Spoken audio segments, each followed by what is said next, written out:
Come on in. Gather close. Let's huddle around the campfire. It's time for a tale. I'm going to tell you a story that's almost 400 years old. It's a story that starts off slowly, where things happen over hundreds of years, then builds up speed to a frenzied blur in just the last few. It's a story for which we don't know the ending, because we're living it still. This is a story of money and power, of envy and greed, of fortune and loss. This story has robber barons who amassed untold wealth. It has presidents and pretenders. It has valiant figures whose hopes and dreams are dashed at the very moment they think they've realized their lifelong goals. This is the definitive corporate story that reminds us to be careful of what you wish for, because you might actually get it. This is the story of life in the modern C-suite. And that's what this is all about.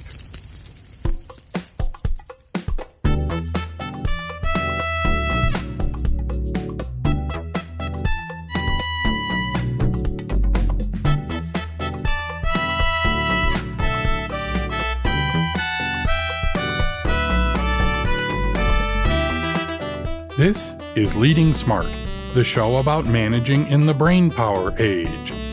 It's a field guide to the joys and challenges of leading and working in the modern workplace. I'm Chris Williams, your guide to the stories and ideas that I hope will inspire you to be a better leader in the world of knowledge work. In this episode, we'll explore why the C-suite life isn't always so sweet.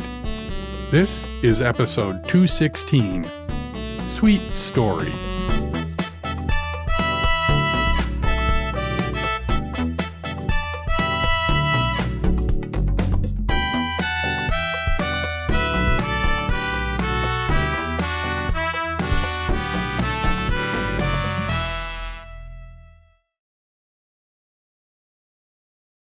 Our story begins in 1650.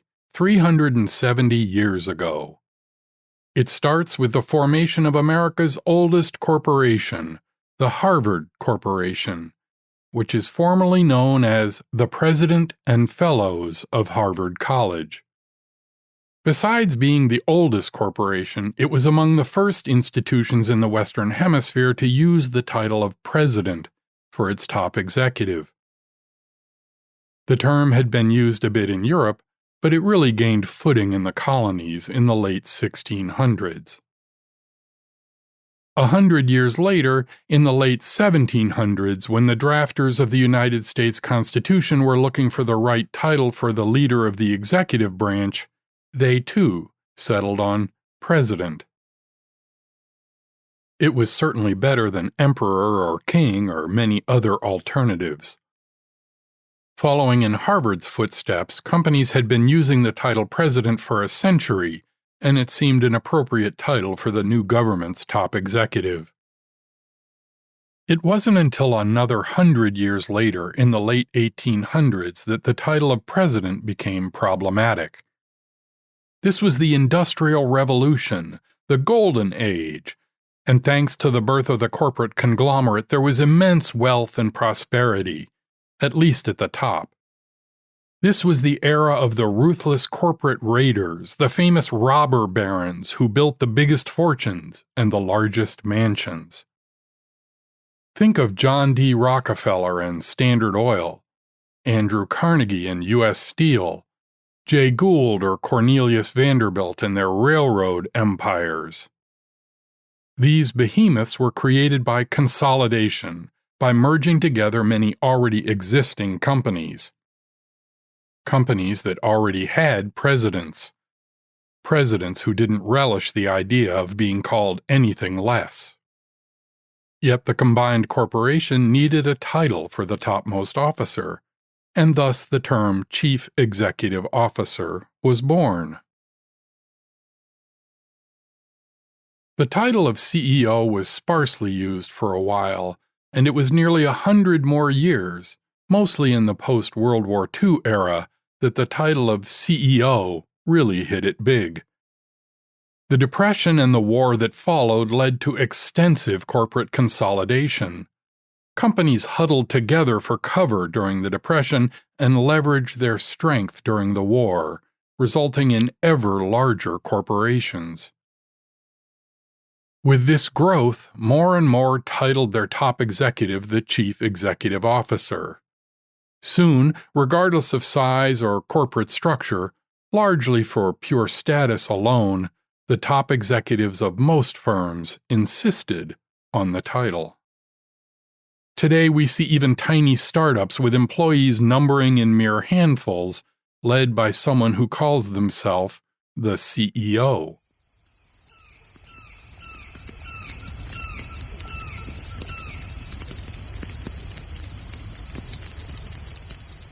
The rampant inflation that led to the birth of the C-suite, with its myriad of chief titles, however, took far less than another 100 years.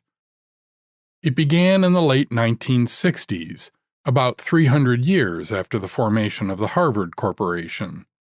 And like a virus run amok, it began slowly, accelerated logarithmically, and is now fully out of control.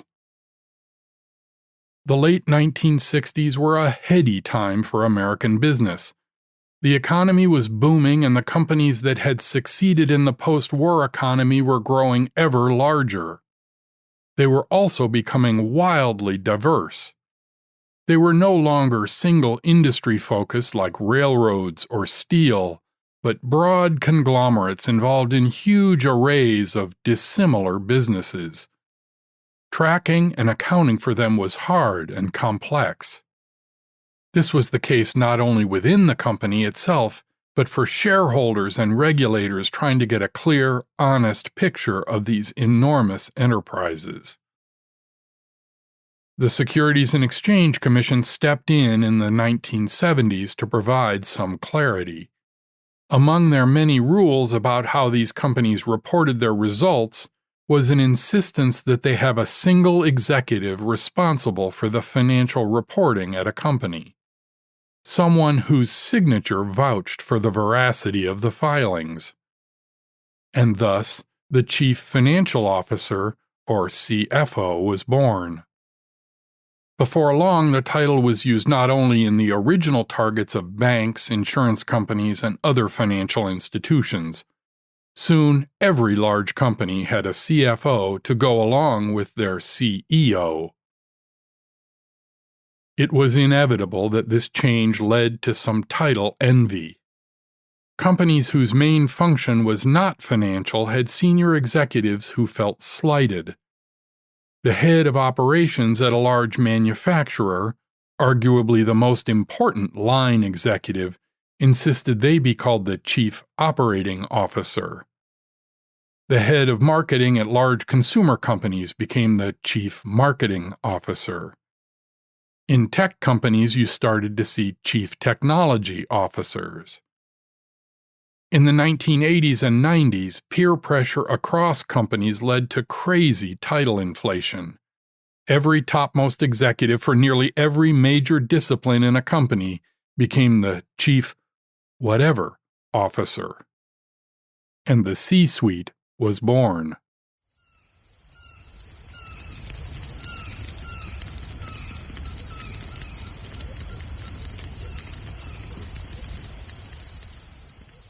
This is where our story veers off track. Our tale that has been filled with fairly predictable lust for glory takes a darker turn. We start to see the expected title inflation used not for elevation, but for more ruthless or at least cynical purposes.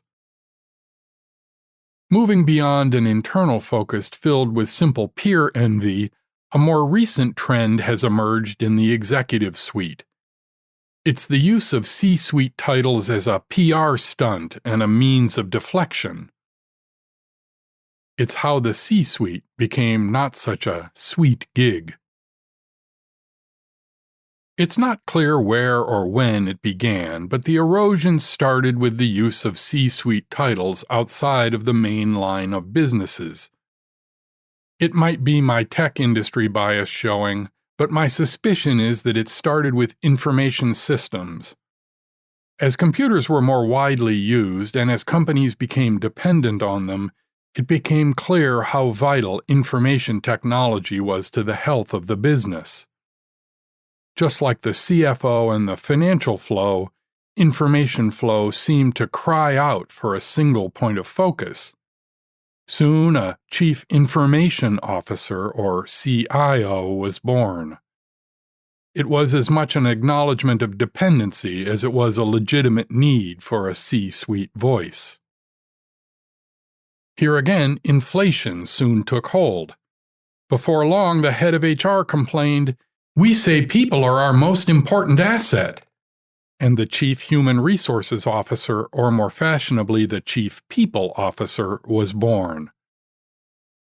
Similarly followed the Chief Legal Officer, the Chief Business Development Officer, Chief Customer Officer, Chief Compliance Officer, Chief Creative Officer, Chief Product Officer, Chief Innovation Officer, Chief Risk Officer.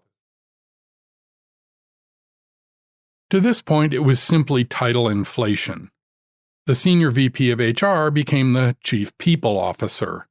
The lead counsel became the Chief Legal Officer, and so on. If you needed to hire a great top designer away from another firm, you magically created a Chief Design Officer role. Sure, this inflation is regrettable, but it is, after all, relatively harmless. Or so it seemed. The underlying issue is, however, that unlike the head of operations at a manufacturing company or the head of marketing at a consumer products company, most of these other roles are not line functions. They aren't really vital to the day-to-day success of the business. Before all this inflation, a C-suite meeting meant just the crucial elements of the business. That meeting was just those who made the decisions that affected the core business strategy and tactics. Having all these other chiefs in those meetings made little sense. They didn't really have input into the business strategy. Still, as long as there were just a handful of these pretenders to the C-suite, and as long as they mostly just observed, the true top executives just quietly put up with it. Then, as the ranks of these C-suite pretenders swelled, however, so did the problem. You can't have a meeting with 20 or more people and get anything done. Scheduling is complex, the meeting is huge, and let's face it, in a room filled with people who feel powerful, everyone has to speak up at some point. And so meetings with the entire C-suite, what once was a small team and now is a large crowd, became useless. As a result, most executive teams are now stratified, although discreetly. The core team of the CEO and the few truly functional executives meet, frequently every Monday morning, to set the course of the business. This is where the real work of setting strategy and making decisions happens. The formal C-suite meetings, where all the people with a chief title, if held at all, are monthly affairs where a lot is said and little is done. Being in the C-suite has evolved into a title, not a role. And once that happened, it led to the final rot in our story.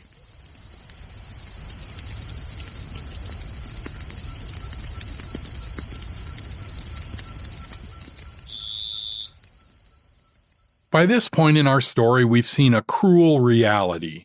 The goal for so many, that coveted C-suite title, had been revealed to be just a ruse. The very thing they worked decades for was just a title with little real impact on the way the organization actually worked. All that was left was for dark cynicism to finally wash over the gunnels and sink their dreams for good. That wave came in around the turn of the 21st century. Once a C-suite office became just a title, and with it came no power, it wasn't long for those with the real power to realize it could be used as a tool. Here again, I'm not sure exactly when it happened, but I think the first time the C-suite was used for pure pandering was with the creation of chief diversity officers. This trend started in the late 1990s and reached full speed in the early 2000s. Faced with mounting pressure to get more proactive about diversity and inclusion, CEOs and boards were faced with some uncomfortable truths. These issues are systemic. They involve deep changes in organizational culture, and they take years to address. But shareholders and the public wanted visible change yesterday, so they created a chief diversity officer and called it done. "See," they said, "we've made this important role at the top of the company and chartered them with making it happen." Outside of some wonderful publicity, this promotion offered some serious benefits to the CEO. Naming a chief diversity officer offloaded and compartmentalized all concerns about diversity and inclusion to that one person. The CEO could conveniently dodge all uncomfortable questions on the subject and deflect them to the CDO. When some terrible event happened inside the company, they would trot out the CDO and not blame the CEO. Finally, when the board of directors called the CEO in to question the lack of progress on these important issues, the CEO had the perfect patsy to point to. I'm not cynical enough to think that this was the original intent, but I can assure you these glorious side effects did not go unnoticed. Soon every company had a CDO. Every director of diversity who usually reported to the head of HR was promptly promoted to the C-suite, with a press release and news conference announcing it. Companies proudly proclaimed new emphasis on diversity, spearheaded by this new role. And yet, here we are, years later, with little or no progress to show for it.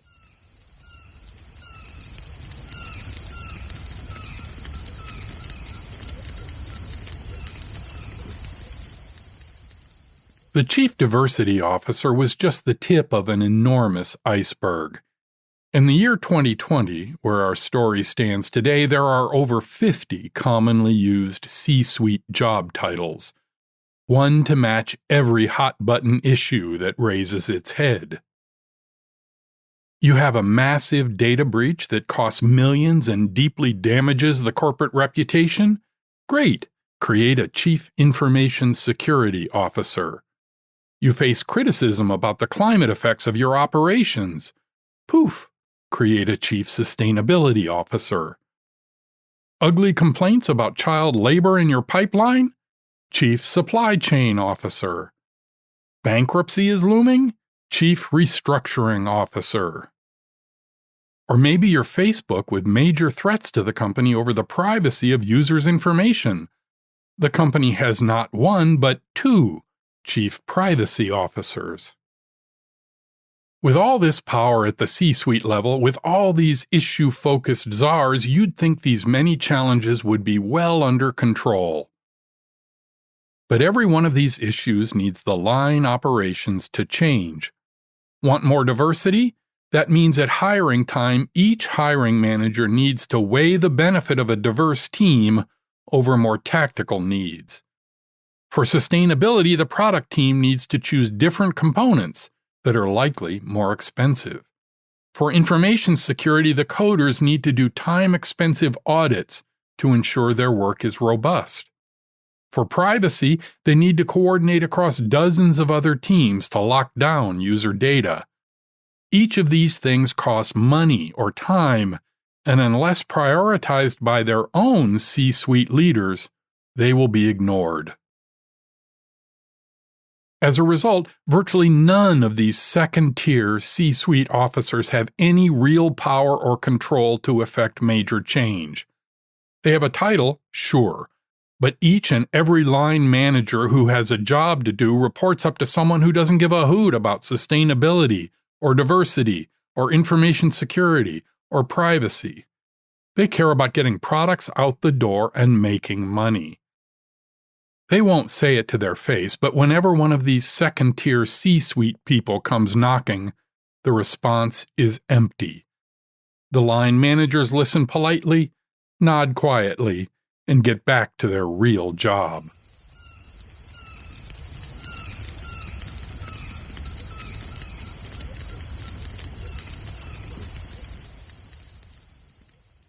As our tale wraps to a close, I want to pause for a moment to consider the poor dedicated souls in these terrible second-tier C-suite roles.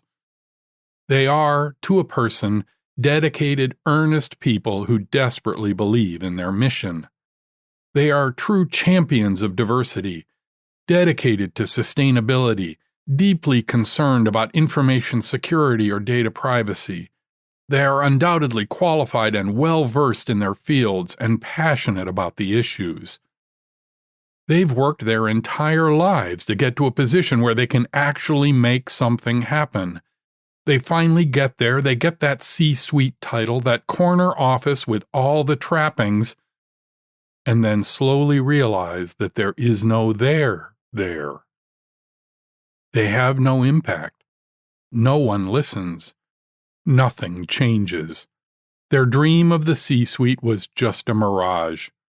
They rarely last more than a year or so in the job, promptly replaced by another starry-eyed optimist ready to charge haplessly ahead. And that's where, after almost 400 years, our C-suite story draws to an uncomfortable and clumsy end.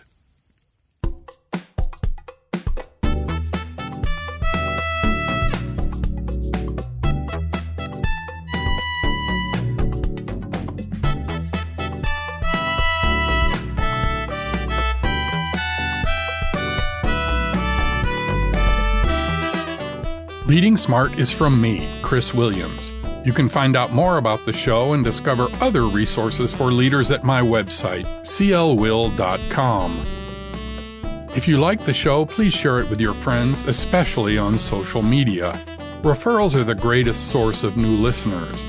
I'd also love your feedback. I'm the CL Will on Twitter, LinkedIn, and Facebook, or send an email to pod@clwill.com. That's it for this episode. The next episode is another of my conversations with leaders.